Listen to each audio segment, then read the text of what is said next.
Hello friends, welcome to the current affair session. Start करते हैं MCQ से। First question है, which of the following country is a land locked country.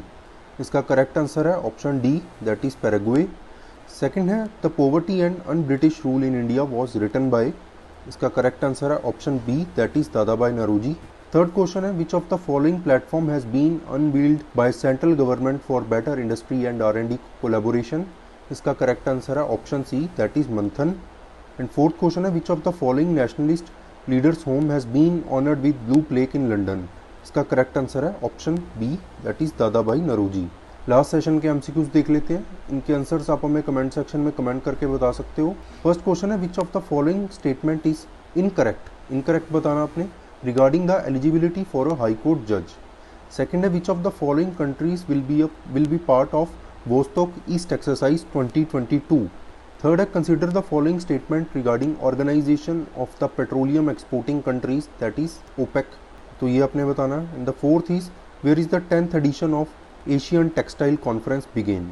कल के session में इनके आंसर्स को हम डिस्कस करेंगे। करंट अफेयर्स देख लेते हैं। इंडिया ने डोर्नियर मैरीटाइम रिकनाइसेंस एयरक्राफ्ट जो है श्रीलंका को गिफ्ट किए हैं। पढ़ते हैं डिटेल में। डोर्नियर 228 मैरीटाइम पेट्रोल एयरक्राफ्ट है, पेट्रोलिंग में यूज होने वाला एयरक्राफ्ट है ये हैंड ओवर किया है श्रीलंकन नेवी को इंडियन अथॉरिटीज़ ने। एक सेरेमनी हुई थी कोलंबो में, वहाँ पे। देन ये जो डोर्नियर एयरक्राफ्ट है, इसको यूज़ किया जाएगा मल्टीपल चैलेंजेस को टैकल करने के लिए, जैसे कि ह्यूमन एंड ड्रग ट्रैफिकिंग जैसे इशू हो गए, स्मगलिंग हो गई, ऑर्गेनाइज्ड क्राइम हो गया जैसे कि एक्सटॉर्शन, किडनैपिंग, ये सारी चीज़ें। तो इन चीज़ों को टैकल करने के लिए इस एयरक्राफ्ट को यूज़ किया जाएगा।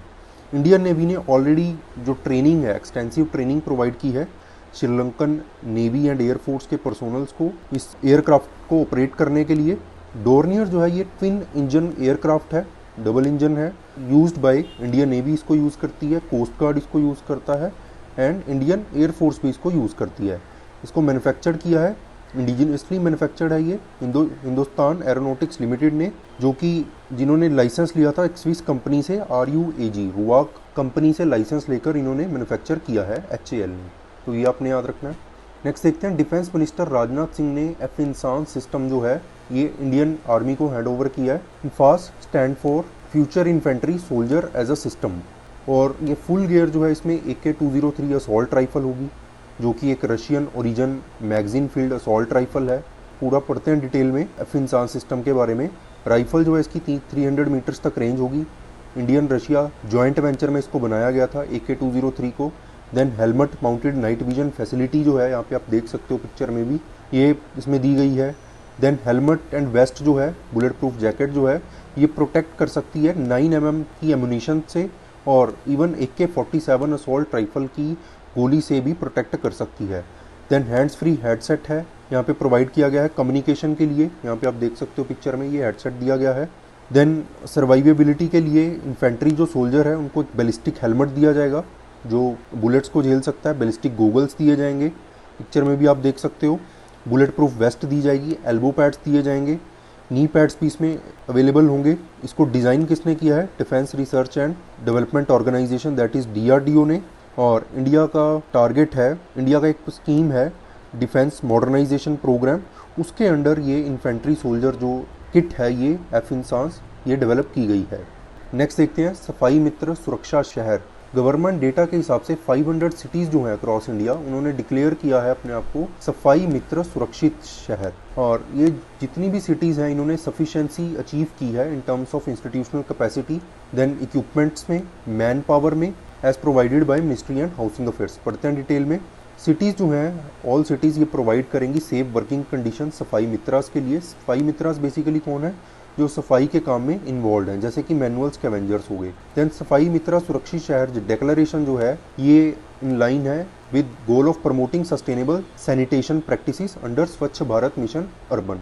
देन इस मूव से क्या होगा कि ट्रांसफॉर्म यहाँ पे किया जाएगा manhole into machine hole, कि मैन होल को मशीन होल एक तरह से ट्रांसफॉर्म किया जाएगा इसको, और मैनुअल स्कैवेंजिंग को एलिमिनेट किया जाएगा, और मैकेनाइज्ड फॉर्म ऑफ जो है इक्विपमेंट्स यहाँ पे यूज़ किए जाएंगे मैन होल्स को क्लीन करने के लिए। सफाई मित्रा सुरक्षा चैलेंज जो है इसके बारे में पढ़ लेते हैं डिटेल में।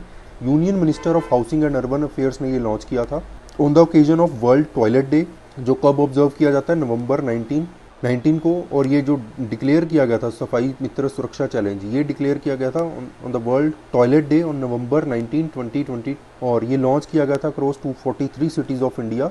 और इसका ऑब्जेक्टिव क्या है, मैकेनाइजेशन जो है करना all sewer and septic tank cleaning की। देन चैलेंज जो है ये एम किसकी क्या एम था इसका, एलिमिनेट करना हैजार्डियस क्लीनिंग को। क्योंकि प्रॉब्लम क्या होती है कि जब मैनुअल स्कैवेंजर्स क्लीन करते हैं मैन होल्स को, तो एक तो उनके पास इक्विपमेंट्स नहीं होते हैं प्रॉपर, दूसरा ऐसी सिचुएशंस भी हमने देखी है कि मैनुअल स्कैवेंजर्स को मैन होल में खुद उतरना पड़ता है सफाई करने के लिए, जो बहुत ज़्यादा डेंजरस है, क्योंकि मैन होल में बहुत ज़्यादा हजार्डियस गैसेस हो सकती हैं, हजार्डियस एलिमेंट्स हो सकते हैं, जिससे हेल्थ को खतरा है, इवन हम मरने का चांस भी रहता है। तो उसको एलिमिनेट करने के लिए यहाँ पे मैकेनाइजेशन जो है यूज़ की जाएगी। और इसमें टारगेट क्या सेट किया गया था कि mechanising all sewer and septic tank cleaning by April 30 2021। तो ये आपने याद रखना है।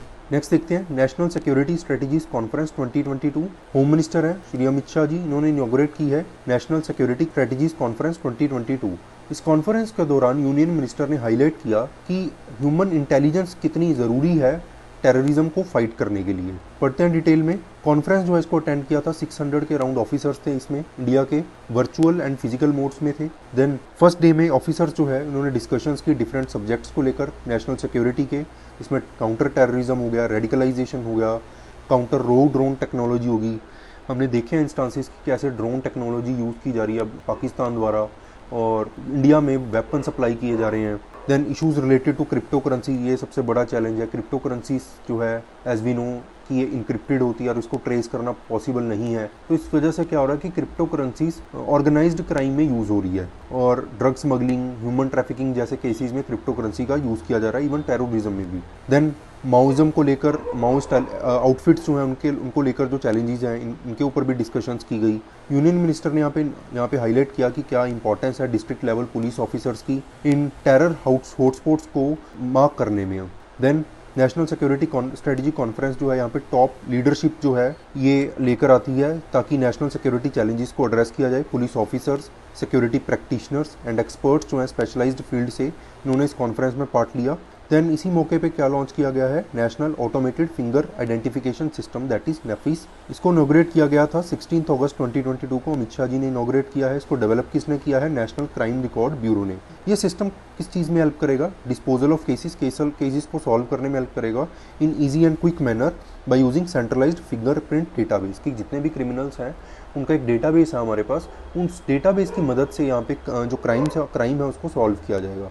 नेक्स्ट देखते हैं इंटरेस्ट सबवेंशन जो है शॉर्ट टर्म एग्रीकल्चरल लोन्स को लेकर, पढ़ते हैं डिटेल में। जुलाई 17 2022 को यूनियन कैबिनेट ने अप्रूव किया था कि वो इंटरेस्ट सबवेंशन जो है उसको रीस्टोर करेंगे शॉर्ट टर्म एग्रीकल्चरल लोन्स को लेकर, ताकि फार्म सेक्टर को बूस्ट मिल सके। इंटरेस्ट सबवेंशन बेसिकली होता क्या है कि मान लो एक पर्सन है जिसने लोन लिया है बैंक से अराउंड 7% रेट ऑफ इंटरेस्ट पे, और इसमें मान लो कि सेंट्रल गवर्नमेंट 1.5% इंटरेस्ट सब्सिडी पे कर रही है जी, जिसको बोला जाता है इंटरेस्ट सबवेंशन। तो इस केस में क्या होगा कि फार्मर को कितना पे करना पड़ेगा, ओनली 5.5% जो है पे करना पड़ेगा, क्योंकि 1.5% कौन प्रोवाइड कर रहा है, सेंट्रल गवर्नमेंट। पढ़ते हैं डिटेल में। एन इंटरेस्ट सबवेंशन ऑफ 1.5% जो है अप्रूव की गई थी कि शॉर्ट टर्म लोन्स के ऊपर, लोन्स अप टू ₹3 लाख, और ये अमाउंट जो है ये लीडिंग लैंडिंग इंस्टीट्यूशंस को दी जाएगी फॉर फाइनेंशियल ईयर 2022-23 से लेकर 2024-25 तक। देन ये इंटरेस्ट सबवेंशन देने का मेन एम क्या है कि एक एडिक्वेट एग्रीकल्चर क्रेडिट जो है रूरल इकोनॉमी को दिया जाए। देन इससे क्या होगा कि फाइनेंशियल हेल्थ जो है उसको इंश्योर किया जा सकेगा, एंड वाइबिलिटी जो है लैंडिंग इंस्टीट्यूशंस की across regional rural banks and cooperative banks, उसको भी इंश्योर किया जाएगा। देन एडिशनली बजटरी प्रोविजंस कितनी दी गई है, 34,856 करोड़ जो है यहाँ पे एडिशनल बजट प्रोविजंस दी गई है। देन इंटरेस्ट सबवेंशन स्कीम जो है ये इंश्योर करेगी कि एडिक्वेट क्रेडिट जो है वो फार्म सेक्टर को मिलता रहे। देन इंटरेस्ट सबवेंशन के बारे में पढ़ लेते हैं। ये लॉन्च किया गया था गवर्नमेंट ने टू इंश्योर दैट फार्मर्स जो हैं वो कम से कम इंटरेस्ट रेट जो है बैंक को पे करें। ये स्कीम जो है ये मॉडिफाई की गई थी, एक स्कीम इससे पहले होती थी मॉडिफाइड इंटरेस्ट सबवेंशन स्कीम, जिसके under short term credit loan जो है 3 लाख तक का प्रोवाइड किया जाता था फार्मर्स को, और एग्रीकल्चर और एलाइड एक्टिविटीज़ में एट सब्सिडाइज्ड इंटरेस्ट रेट पे। नेक्स्ट देखते हैं इन्फ्लेशन टारगेट रीच हुआ है यहाँ पे। रिजर्व बैंक ऑफ इंडिया जो है इन्होंने एक स्पेशल मीटिंग बिठाई है मॉनेटरी पॉलिसी की आफ्टर October 12। इसमें डिस्कस किया जाएगा और एक रिपोर्ट जो है सबमिट की जाएगी यूनियन गवर्नमेंट को, और उसमें एक्सप्लेनेशन दी जाएगी कि क्या कारण है कि एवरेज रिटेल इन्फ्लेशन जो है वो जो हमारी अपर टॉलरेंस लिमिट है दैट इज़ 6%, उससे ज़्यादा हो गई है from the last 3 consecutive quarters. तो इसके बारे में एक डिटेल रिपोर्ट जो है रिजर्व बैंक की एमपीसी कमेटी जो है वो प्रोवाइड करेगी गवर्नमेंट को। देन यूनियन गवर्नमेंट जो है ये in consultation with RBI fix करती है inflation target for the central bank every 5 years, हर 5 साल बाद इन्फ्लेशन टारगेट फिक्स किया जाता है। एट प्रेजेंट जो टारगेट है वो 4% है, ±2%, ±2% है। इट मीन्स 4% से 2% और नीचे जा सकती है इन्फ्लेशन, या 2% और ऊपर जा सकती है। बट यहाँ पे जो अपर टॉलरेंस लिमिट है दैट इज 6%, वो यहाँ पे ब्रीच हो चुकी है। देन ये डिसाइड फिक्स की गई थी, ये इन्फ्लेशन टारगेट जो था अगस्त 5, 2016 से लेकर मार्च 31, 2021 तक, और ये भी डिसाइड किया गया था कि इसी को रिटेन रखा जाएगा टिल मार्च 31, 2026 तक। और इसको स्टैट्यूटरी बैकिंग जो है वो प्रोवाइड की गई थी आरबीआई द्वारा। देन मॉनिटरी पॉलिसी फ्रेमवर्क जो है एक साइन हुआ था, आरबीआई गवर्नर थे उस टाइम पे Raghuram Rajan on behalf of the RBI, और उस टाइम पे जो फाइनेंस सेक्रेटरी थे राजीव महर्षि on the behalf of president, इन्होंने एक एग्रीमेंट साइन किया था फरवरी 2015 को, और आरबीआई एक्ट 1934 को अमेंड किया गया था इस फ्रेमवर्क को इम्प्लीमेंट करने के लिए। देन और ये फ्रेमवर्क किस चीज़ को लेकर था, इसमें आरबीआई को कहा गया था कि आरबीआई जो है एक सबमिट किया करेगी रिपोर्ट यूनियन गवर्नमेंट को अगर इन्फ्लेशन टारगेट्स में किसी भी तरह की ब्रीच होती है फॉर एटलीस्ट 3 कंसेक्यूटिव क्वार्टर्स। तो ये आपने याद रखना है। ये पिछले 8 सालों में पहली बार ऐसा हुआ है कि आरबीआई जो है उसको ये जो इन्फ्लेशन टारगेट है ये ब्रीच हुआ है for the 3rd straight quarter. Monetary policy committee के बारे में पढ़ लेते हैं। और इन्फ्लेशन आपको सिंपल लैंग्वेज में आपको पता भी होगा, वैसे तो महंगाई को हम बोलते हैं। तो मॉनिटरी पॉलिसी कमेटी जो है ये स्टैट्यूटरी बॉडी है और इस्टेब्लिश किया गया था इसको अंडर सेक्शन 45ZB के under of the reserve bank of India act 1934। Institutional framework है, इसमें प्राइस स्टेबिलिटी मेंटेन की जाती है, और इसका मेन एम क्या है, गोल क्या है कि परस्यू करना ग्रोथ को। देन ये सेटअप की गई थी on the recommendation of Urjit Patel committee. Then composition क्या है मॉनिटरी पॉलिसी कमेटी की, चेयरमैन होते हैं इसमें। चेयरमैन कौन होगा, गवर्नर ऑफ आरबीआई, और ये एक्स ऑफिशियो चेयरमैन रहेंगे। देन मेंबर कौन होता है, 6 मेंबर कमेटी है ये इंक्लूडिंग द चेयरमैन, जिसमें 3 आरबीआई ऑफिशियल्स होते हैं और 3 गवर्नमेंट नॉमिनेटेड एक्सटर्नल मेंबर्स होते हैं। तो ये इंपॉर्टेंट है, याद रखना है, यूपीएससी में ऑलरेडी ये क्वेश्चन पूछा जा चुका है। देन फंक्शनिंग क्या है, मेन फंक्शन क्या है मॉनिटरी पॉलिसी कमेटी के, पॉलिसी इंटरेस्ट रेट डिसाइड करती है मॉनिटरी पॉलिसी कमेटी की, रेपो रेट क्या रहेगा, रिवर्स रेपो रेट क्या रहेगा, बैंक रेट क्या रहेगा, ये सारे रेट्स जो है एमपीसी डिसाइड करती है। देन ये रेट्स जो है किस लिए डिसाइड किए जाते हैं, ताकि इन्फ्लेशन टारगेट जो है उसको विद इन लिमिट रखा जाए। देन एमपीसी को यहाँ पे 1 साल में 4 बार मीटिंग कंडक्ट करनी होती है, और क्यूरम कितना है, एटलीस्ट कितने मेंबर्स होने चाहिए एमपीसी की मीटिंग तभी कंडक्ट की जा सकेगी, एटलीस्ट 4 मेंबर प्रेजेंट होने चाहिए एमपीसी के। देन ईच मेंबर जो है एमपीसी का उसके पास 1 वोट होती है, और गवर्नर के पास हालांकि 2nd वोट होती है, या जिसको कास्टिंग वोट कहते हैं, बट ये तभी गवर्नर एक्सरसाइज कर सकता है जब किसी तरह का टाई हो। देन रिजर्व बैंक जो है ये ऑब्लिगेटेड है कि एक डॉक्यूमेंट इशू करेगा कॉल्ड मॉनिटरी पॉलिसी रिपोर्ट हर 6 मंथ के बाद। इसमें एक्सप्लेन किया जाएगा कि इन्फ्लेशन का क्या कारण है और इन्फ्लेशन एस्टिमेट्स क्या रहेंगे नेक्स्ट 6 से 8 मंथ्स। तो इंपॉर्टेंट है ये। नेक्स्ट देखते हैं पर्सन प्लेसेस इन न्यूज़। ये नया इनिशिएटिव हमने स्टार्ट किया आज से ही। इसमें हम इंपॉर्टेंट पर्सनैलिटी प्लेसेस जो न्यूज़ में रहे हैं उनको डिस्कस करेंगे। जैसे लिंगायत कम्युनिटी का जिक्र है, कर्नाटका में अभी जो है इलेक्शंस आ रहे हैं और पॉलिटिकल पार्टीज जो है लिंगायत कम्युनिटी के पास बैक टू बैक यहाँ पे विजिट्स कर रही हैं, उनके वोट्स मांग रही हैं। पढ़ते हैं लिंगायत कम्युनिटी के बारे में। Lingayat also known as Veerashaiva community एक पॉलिटिकली डोमिनेंट ग्रुप है कर्नाटका में। ये डिवोटीज हैं मेनली शिवा के, और लिंगायत जो है ये 12th सेंचुरी सेंट थे, सेंट फिलोसोफर थे बासवना, उनको फॉलो करते हैं। और इन्होंने ये रिजेक्ट कर दी थी, इन्होंने जो रिचुअलिस्टिक वर्शिप होती है और जो प्री एमिनेंस थी वेदास की उसको रिजेक्ट कर दिया था। देन वीरशैवा सेक्ट जो है इस कम्युनिटी का, लिंगायत में ही एक सेक्ट है वीरशैवा सेक्ट, जो वर्शिपर्स हैं शिवा के, शिवा आइडल्स को वर्शिप करते हैं और जो बाकी हिंदू कस्टम्स होते हैं उनको भी प्रैक्टिस करते हैं। ये लिंगायत जो है वो कंसिडर करते हैं वीरशैवास को कि वीरशैवा जो है वो हिंदुइज्म का पार्ट है, और क्योंकि ये हिंदू कस्टम्स को फॉलो करते हैं। और वीरशैवास जो है ये एक तरह की एंशियंट रिलीजन है जिसको इस्टेब्लिश किया था शिवा ने एंड बासवना ने, और बासवना इनके जो वीरशैवा कम्युनिटी है इनके वन ऑफ द सेंट थे। कम्युनिटी जो है इनकी स्ट्रॉन्ग प्रेजेंस है कर्नाटक स्टेट में, खासकर नॉर्थ रीजन में। यहाँ पे 70% जो टोटल पॉपुलेशन है कर्नाटका की वो लिंगायत की है, और नॉर्थ कर्नाटका में ये डोमिनेंट ग्रुप है। यहाँ पे डिफरेंस देख लेते हैं हम, लिंगायत जो है वीरशैवास से कैसे डिफरेंट है। लिंगायत जो है basically 12th century social reformer थे, वो बासवा सेक्ट उनके फॉलोअर्स हैं। वीरशैवा जो है ये शिवा लिंगम जो है उनके फॉलोअर्स हैं। शिवा को ये फॉर्मलेस एंटिटी मानते हैं, बट जो वीर शैवाज हैं ये शिवास को एज अ ह्यूमन एंटिटी मानते हैं और इनको वर्शिप करते हैं। देन ये कास्ट सिस्टम में बिलीव नहीं करते हैं लिंगायत्स, और जो वीर शैवाज हैं ये बिलीव करते हैं कास्ट सिस्टम में। लिंगायत जो हैं ये टेम्पल्स को बैन करते हैं, इवन आइकन वर्शिप के भी अगेंस्ट हैं। वेयर एज जो वीर शैवाज हैं ये temple worship and priest culture को फॉलो करते हैं। तो अब देख सकते हैं कि जो वीर शैवा कम्युनिटी है या वीर शैवा सेक्ट जो है, उनके कस्टम्स जो हैं काफ़ी हिंदू रिलीजन से मिलते जुलते हैं। डेज एंड डेट्स में देख लेते हैं। वर्ल्ड ह्यूमैनिटेरियन डे है, ऑब्जर्व किया जाता है 19 अगस्त को। फर्स्ट टाइम क्या हुआ था इसका बैकग्राउंड समझ लेते हैं। 19 अगस्त 2003 में एक बॉम्ब अटैक हुआ था कैनाल होटल में बगदाद में, जो कि इराक की कैपिटल है।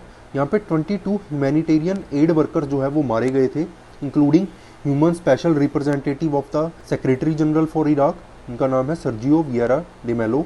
देन उसके 5 साल बाद ही यूनाइटेड नेशन जनरल असेंबली ने एक रेजोल्यूशन अडॉप्ट किया। इसमें डेजिग्नेट किया गया कि 19 अगस्त को वर्ल्ड ह्यूमैनिटेरियन डे जो है वो ऑब्जर्व किया जाएगा। देन वर्ल्ड ह्यूमैनिटेरियन जो है ये कमेमोरेट किया गया था for the first time on 19 अगस्त 2009, और इसको फॉर्मली रिकग्नाइज किया था यूनाइटेड नेशन जनरल असेंबली ने 2009 में ही। और इस साल की थीम क्या है? It takes a village to raise a child. तो ये थीम आपने याद रखनी है। सो आई होप ये लेक्चर आपको समझ आया होगा। आपका कोई भी डाउट आप हमें कमेंट सेक्शन में कमेंट करके पूछ सकते हैं। Thank you so much.